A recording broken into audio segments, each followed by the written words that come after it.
My name is Theresa, and I'm the Director of Member Vendor Relations for the Storage Business Owners Alliance. Today, one of our proud vendor partners, Michael Schulman, who is a partner and Chief Technology Officer for StorageClicks.com, will be presenting. StorageClicks is the ultimate internet marketing plateau specifically designed for the self-storage industry. With over 30 years of combined self-storage management experience, the principals of StorageClicks.com saw a specific need for a product developed by people that actively understand the nuances and operations of our business.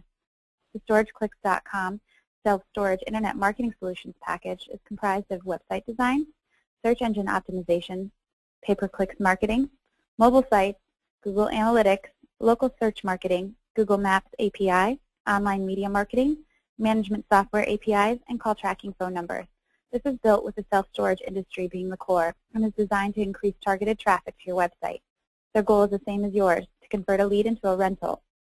Immediately after the presentation, you have the option to ask questions, and Michael will answer them for you. To ask a question, simply type it into the question panel, and we will answer them for you at the end of the presentation. Any questions that are not answered on the webinar will be answered via email afterwards. Today's session will last approximately 30 minutes, with 10 minutes of that being dedicated to questions and answers. It's now my pleasure to turn the time over to Michael. Michael, welcome. Hi, everybody. Today we're going to, like the title says, talk about making the internet work for your self-storage business. We're basically going to be talking about solutions and products that can help drive more tenants to your facilities, and the ultimate goal, convert some leads into rentals. What I wanted to go over first is just to get some information out there about the trends of internet marketing, about how the internet actually works for people who are on it. As an example, having a website on the internet requires the lowest investment for the amount of customers you reach. Pretty self-explanatory, but as you look a little further into the graphic that I'm showing here, you can see that over the years, there's internet adoption between 95 all the way to 2011. Obviously, the statistics for 2012 haven't fully come out yet, but it's rising. And that's really what we're trying to capture is, making sure you have your presence and internet appearance out there so that as this continues to rise up, you totally stand and have all the marketing people out there looking for you. Next, I'm going to roll over quickly to some internet facts. Basically, this is mostly about the search engines themselves, meaning Google. Actually, we got these statistics primarily from Google, but pretty much 92% of internet traffic is set off by the major search engines. So about 92% of the people who use the internet looking for products are often typing in a search to find what they need, which is why we focus on search engine optimization. We want your website or our clients' websites to be coming up, and we think that that's important for anybody who's trying to market. The number of results for this keyword, meaning self-storage, in Google search is over 112 million, meaning that anytime you type in self-storage in the search engine Google, you will get about 110 million different unique results. Yahoo, you'll get about 214 million. Bing, 211. Obviously, you're in the millions, and that's a lot of people to possibly capture. For the month of April, the number of searches done for self-storage were 823,000 in the U.S., meaning that for the month of April, literally about 823,000 typed in self-storage, and most likely there's plenty of other statistics about your local areas, but self-storage and with the intent on finding storage. And the average cost per click for self-storage is about $4.58, literally meaning when you click on somebody's self-storage ad on Google pay-per-click, it will cost around $4.50 to whoever is managing that ad. Moving forward a little bit more, I wanted to quickly talk about how customers could be finding you. The most important thing to know about that is you don't know unless you're doing the statistics and finding the research necessary to have an absolute certainty. It's not about really assumption. What I wanted to mention is the internet is gaining popularity, as the previous slide showed, and old mediums such as yellow pages and printed, they still work, but it really depends on your actual market. So really what I'm getting to is using statistics when making marketing decisions is important, not assumption. And what I wanted to mention was that there are tracking tools, ones that we also offer, that help you make educated decisions for finding a long-term marketing strategy. Those are call tracking phone numbers and website analytics. We'll be talking more about call tracking phone numbers as we move forward. Quickly, website analytics is simply something we would install on a website so that people who visit or anybody who uses statistics, so when they visit your website, it's figuring out a lot of useful information about the visitor, whether it's where they came from, how long they stayed on your site, how many pages they visited. There's a lot really to go over, and I'm glad to go over that in more detail at any time whoever wants to talk to us. And are you reaching your full potential? All I'm trying to get really there is how could you improve? And I did want to make a mention, and how much money are you spending on your advertising? There are ways to improve, and we're going to go into that now. As Theresa alluded to, what we're going to talk about is website development, search engine optimization, also known as SEO, search engine marketing, known as SEM, also encompasses pay-per-click, which is PPC, application programming interfaces, which they're not as daunting as they sound, call tracking phone numbers, and mobile sites. Website development. Basically what it comes down to is a good website doesn't have a chaotic mix of colors. There's no flashy animated backgrounds to distract people from what's most important. The font really does need to be easy to read. It needs to be clear. It needs to be, properly sized so that when people are looking through the page, their attention is brought to what needs to be brought to, and not, a giant header that doesn't tell them a whole lot. I mean, that's just some of those tactics we can go over in more detail later on. But you do want clear and concise website navigation, meaning that when somebody's looking for something on your website, it should not be difficult for them to find. It should not be nested under links and structures that are impossible to kind of backtrack. They definitely need to be clear and concise. They need to be human-friendly, meaning this is meant for humans first. I know you're going to say, what about search engine optimization? We'll get to that. But your website does need to be human-friendly first. In fact, that's what Google's most concerned about. And what we found is by making a good human-friendly website, you coincidentally also make a very friendly search engine optimization website as well. And you also want it to look modern and make use of current web technologies. The graphic on the right, hopefully you could all see, is just a demo of one of our layouts. Some of the things going on here is you do have the facility contact information, office hours, and access hours. We do have a call to action, which we've always found is very important. Actually, I have a few, but primarily we've got the click here for internet special call to action. Obviously, you want somebody to interact with you. You want to give them an incentive to do so, and that's just one way we do it. The local numbers there, as well as the get a quote, make a payment, and email us links, all call to actions to try to get somebody to just not look at your website, but to do something with it and hopefully get you a lead.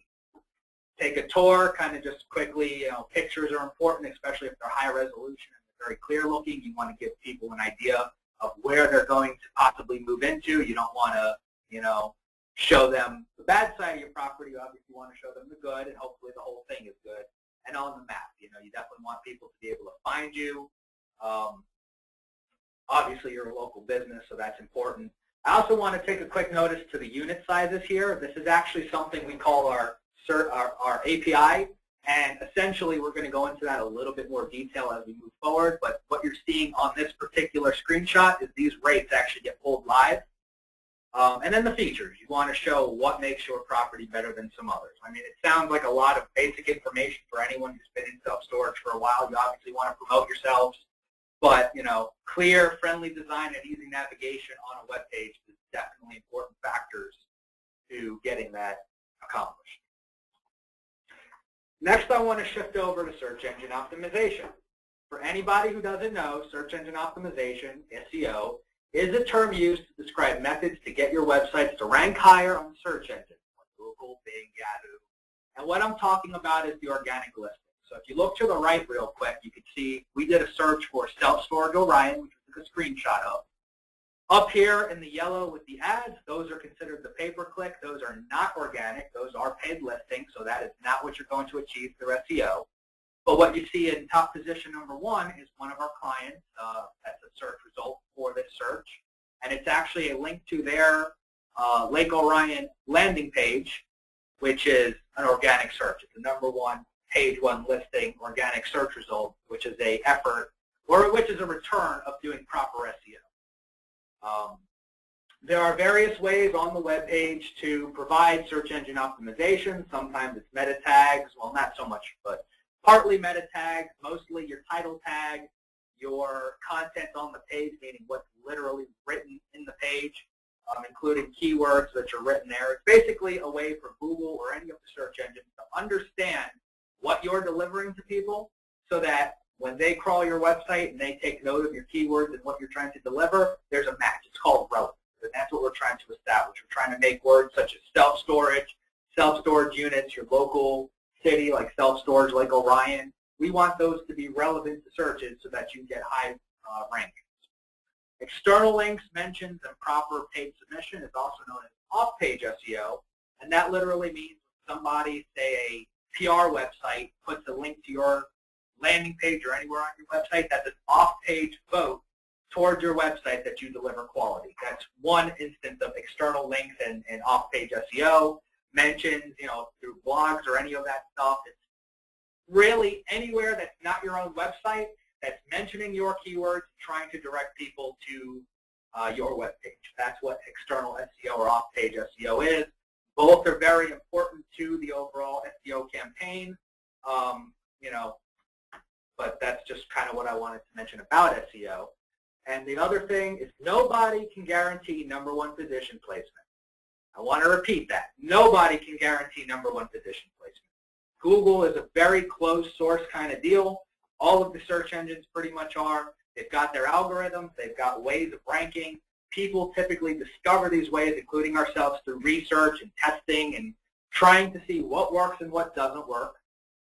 And when you find what works, you continue to do it. But nobody at Google is going to tell us anything. Occasionally, Matt Cutts from Google will give you a hint or two, but he's never going to deliver anything that's going to get you from, page 1,000 up to #1. But it is properly implemented SEO can help your site outrank the REITs, and it can help you, as we like to say, compete with the big boys, meaning the REITs and anybody who's got thousands and hundreds of different pages and sites. If you do proper SEO, you can outrank them. It's not just an assumption. It's something that we actually do on a day-to-day basis, and we've seen some of our competition do it as well. So SEO can help you with that. And the other thing about SEO is that it's cost-effective, meaning you do have to pay money to whoever optimizes your website, but the real savings comes into the fact that whether you get 1 click-through or 1,000 click-throughs, I've yet to meet a search engine optimization company that's charging you per click as you would pay through a pay-per-click marketing campaign or something else. Cost-effective because as your site grows, your cost does not, and we do not cut. We're one of those companies that, again, you pay for us once and that's that. And here's a pretty interesting hypothetical question. Hoping that some of you have looked into SEO if you're not currently using it. Have that cost in the back of your mind that you were quoted on a monthly basis. How many rentals would you need a month to pay for SEO? It's a good question. Hopefully you guys can formulate some answers. I'll be glad to discuss that with whoever wants to discuss further. Moving on a little bit, we're going to go to search engine marketing, SEM.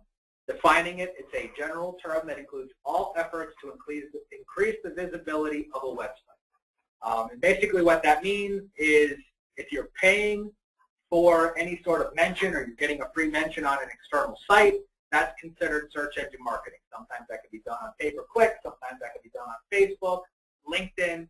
You think about it, there's probably an avenue out there that will do SEO. But I wanted to put focus onto the pay-per-click part of it, which is the part where you pay a certain amount of money anytime your link is clicked in a search result. So that's really what I wanted to pay focus on because pay-per-click, unlike SEO, it doesn't scale quite as well, but it does get you results pretty instantaneously. As soon as we put together, or anybody puts together a pay-per-click campaign, and that pay-per-click campaign is focusing on good keywords, you can be placed #1, instantaneously. You can have that exposure, you can have that click, those clicks. But the higher your placement, the more aggressive your keywords are. It could cost you a lot of money. It will cost more depending on how high you want your pay-per-click campaign to bring you, which is really the important part I wanted to point out here. I always looked at pay-per-click or PPC as a supplemental thing to SEO. You definitely want both. sometimes you can get away without the PPC, especially if you're ranking really well and your market tends to not use the pay-per-click marketing in that area as much. But that's more of those things you would figure out with proper research. And to kind of continue on, Google AdWords, Microsoft Ad Center, and Facebook ads are popular PPC platforms. They're all independent, meaning any ad that you put on Google AdWords does not automatically put you on these other services. You would have to have your SEM company or yourselves opt into each one of these individually with their own budgets and that. And only target keywords that are beneficial to your local business to improve your cost per click. And really what I wanted to bring sight of is a lot of us are small businesses. We don't have thousands and hundreds of locations. You've got a few, and they're typically in a local market. So what is the benefit of paying for keywords such as self-storage if nobody's going to drive hundreds of miles to find you, even if you're the #1 result? If someone in California finds you through that search and they click on you and you pay, whatever X amount of dollars was needed for that click-through, if you're hundreds of miles away, money down the drain. It's not going to do anything for you. But if you focus your efforts, especially for search engine marketing and pay-per-click on, we'll get our local keywords. Next time somebody's searching for you and they're literally down the street, hopefully your pay-per-click campaign is targeted where you come up #1. You're only a couple miles away. They'll be glad to get in their car, do business with you, especially if you deliver a great product, which I'm sure you do. And that's really what search engine marketing and pay-per-click is. Again, supplemental to an SEO. I would not recommend doing SEM and not SEO, that's for sure. Now we're going to slide over to the application programming interface. I'm quickly going to go over the different bullets, and I'll explain a little bit more and actually have a little demonstration to show everybody.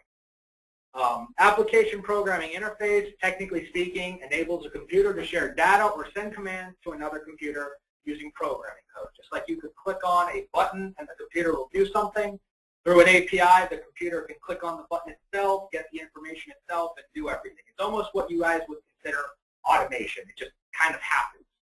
In self-storage internet marketing, an API can be used to pull up to the second unit rates and sizes straight from your storage management software, such as a SiteLink, Web Edition. We've also done it with Centership and Web Self-Storage.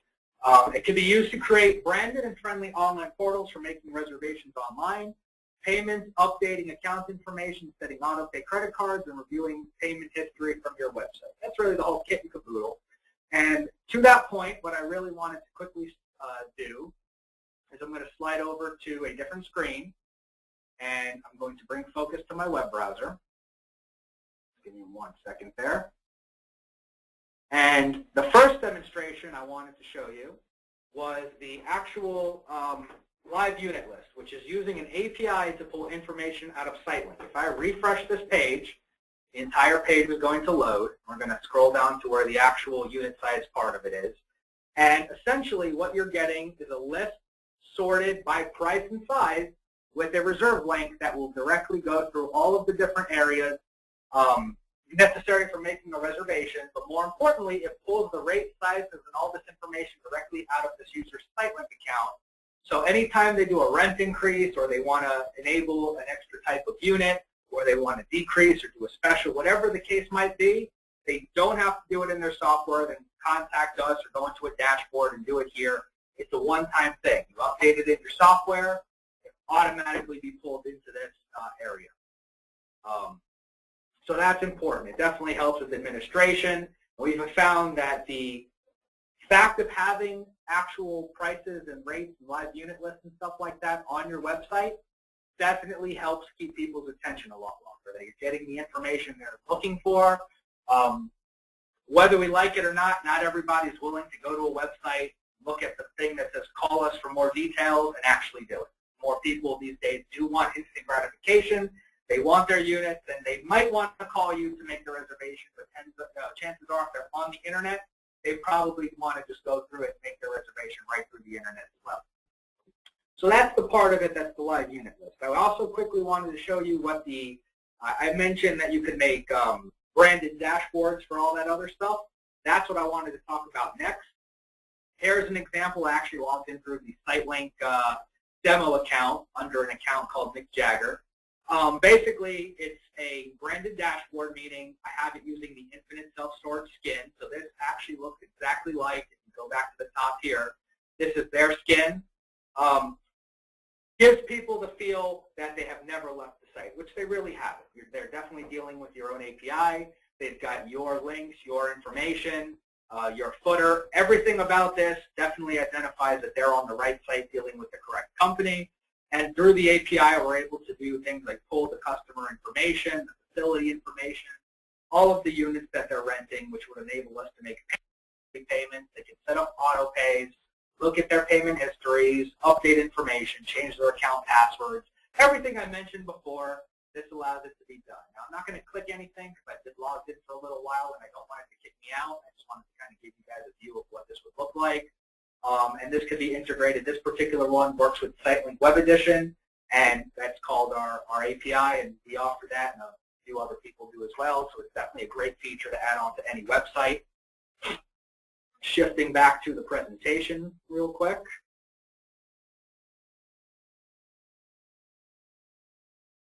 And get back in the full screen mode.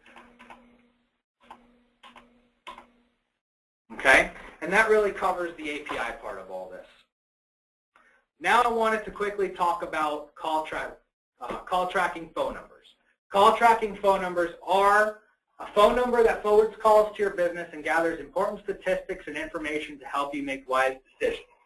Basically, it's a unique number that when people call it, the phone call does get forwarded off to the location, so it's a very seamless process there. And essentially what it'll do is it'll allow you to have information such as who called, the campaign that they called under, such as your local location page, the actual group, the time that they called, the duration of the call, the status, such as did it answer, did it hang up, any of that stuff. And then you could also leave notes, and you can actually, this is a listen live button that you'll see in this screenshot here, which if you click that, you can actually listen to each of those calls, which is, as I put here, a hint, great for phone sales training. So if you're doing a shopper program right now, and instead of judging 1 or 2 phone calls, you'd rather judge a handful of phone calls to make sure that on average your employees are answering the phone well, this is a great way to do it. It's a great way to know exactly what the conversation was like so that you can figure out if your employees reacted properly. It's just great for all of that stuff. And then there's reporting, which is basically aggregated reporting that'll pull all of this information together and give you details about what's going on, such as what time of the month you guys received the most calls, what day of the week, what time, how many calls did you receive, how often, or how many of those calls were unique, the duration, all of that different stuff.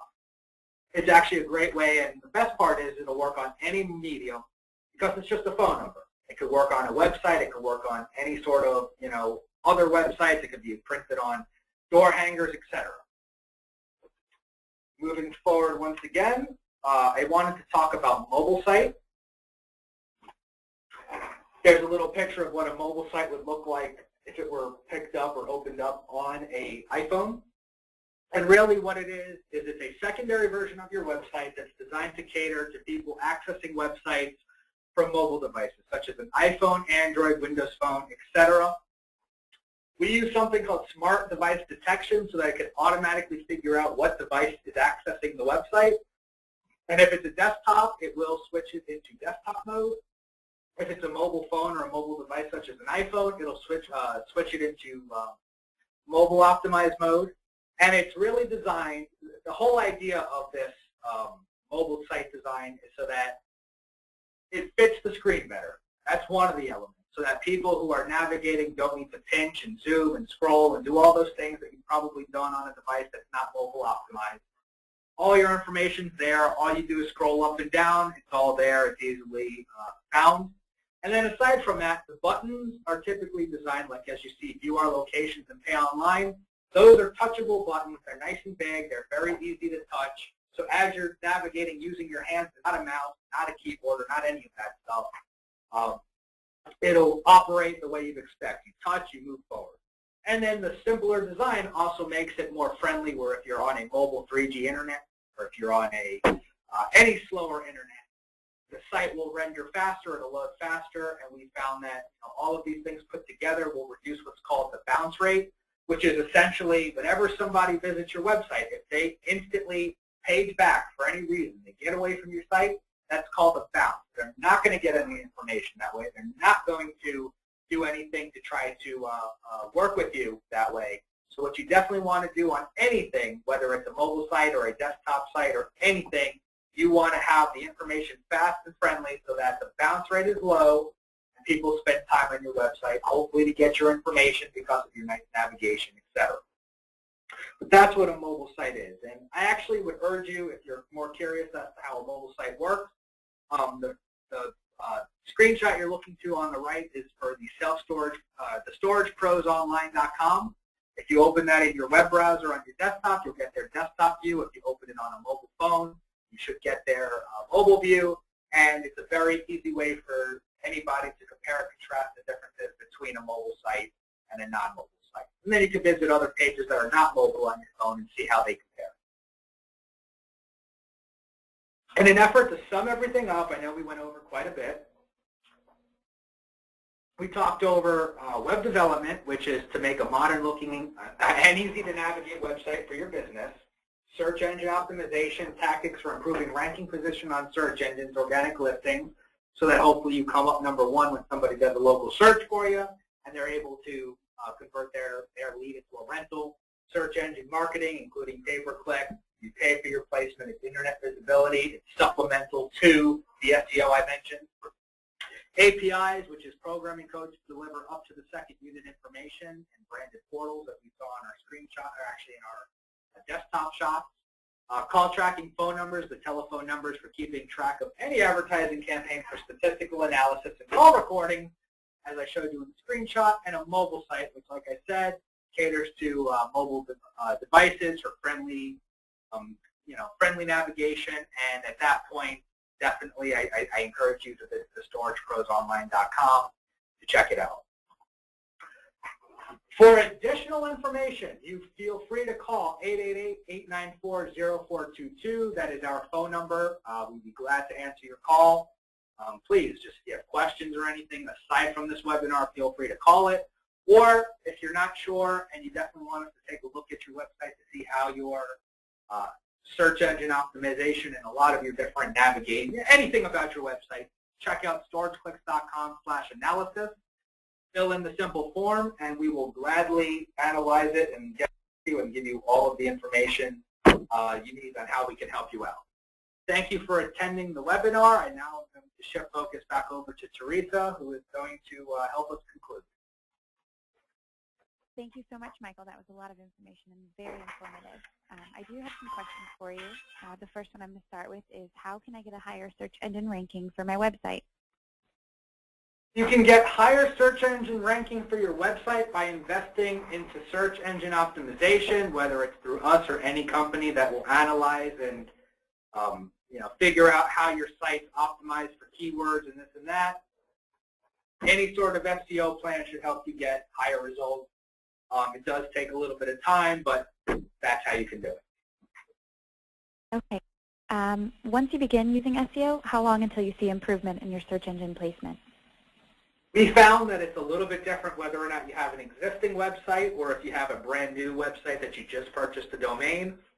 In any case, I would definitely give it anywhere between 30 and 90 days for Google to fully analyze your site. To pull the information, it's more of a long-term investment. It's doubtful that you'll see instantaneous results. But what we've noticed is it has been getting faster, so even saying 60 days is pretty fair no matter which type of website you're putting up onto the internet and optimizing. Okay. What is an organic or natural search engine listing? Organic or natural search. As compared to the pay-per-clicks that I showed you earlier, it's basically organic means that Google will look through the internet, it'll crawl the internet, and it'll find your website among many other websites, and it'll automatically rank them using their own proprietary algorithms with the information you provided, and it'll create search results for whatever key terms people type in. They cannot be manipulated by anybody. It's more of you provide the proper information so that the algorithm works in your favor.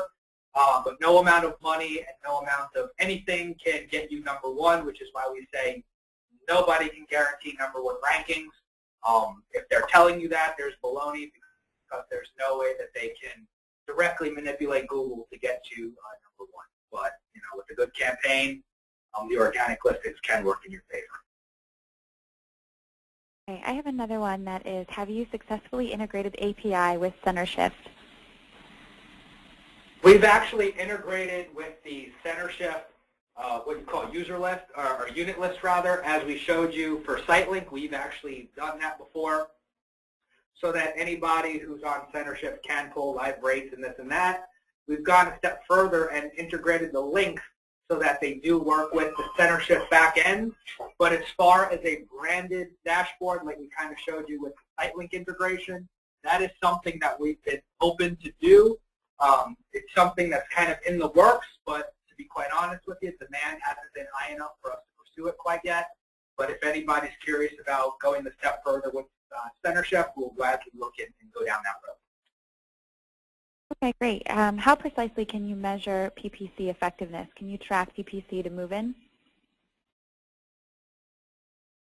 Yes. Actually, I'm going to turn that one over to my associate, Izad, who's on the call with me, who focuses more on the pay-per-clicks, and he's going to quickly give you an answer to that question. Well, good afternoon, everyone there. And with regard to PPC, absolutely, you can measure return on investment with that regard. And there are several tools and options there to be able to, for conversion of what your marketing budget is. So yes, you can measure that with pay-per-click, absolutely. Okay, great. Let me see. The next question I have is, what is the monthly budget for a PPC campaign? That really depends on the market that you are in and the competition that goes in there. We've seen budget that goes from $50 a month to $400, $600. But that, again, depends on the keywords that you are using as well as the market that you are in. Yeah, proper analysis is really important into deciding that. If your budget's too low, your visibility on the pay-per-click won't be up there for very long, but if you have the appropriate budget calculated by your area and your keywords and all those different variables, yes, you can have a varying range, but definitely at $200 is a typical one that we've seen quite a bit. Correct. And the last question I have for now, and again, any questions that are not answered, we will definitely answer after the webinar via email. The last question I have is, how long does it take to launch the PPC campaign? Well, it's almost instantly. It just takes some time to get the campaign running, and setting it up and managing it. But you can see instant results, and what I mean by instant results is you will see your ads displayed on Google AdWords instantly, and from there on you can have people going ahead and clicking on your ads depending on what you have done. So it is really instant considerably. Izad is our in-house pay-per-click manager, and he does a fantastic job of preemptively planning, organizing, and getting the campaign ready to go prior to its launch. So by the time everything's approved and everybody's ready to see that campaign go live, you literally hit the switch and says, put my work that I've worked on, into visibility, and like you said, instantaneous is a great way to describe that process. Well, great. Thank you both, and thank you all for joining the webinar. Being storage facility owners and managers ourselves, we have found an increase in demand for storage units since we started using these services. And just a reminder, all SBOA members who attend will receive an additional 8% for a total of 33% off of their website design and development. To get more information, please visit our website at www.thesboa.com. That's THESBOA.com. Thank you again. Have a great day. Thank you. Thank you, everybody. Take care.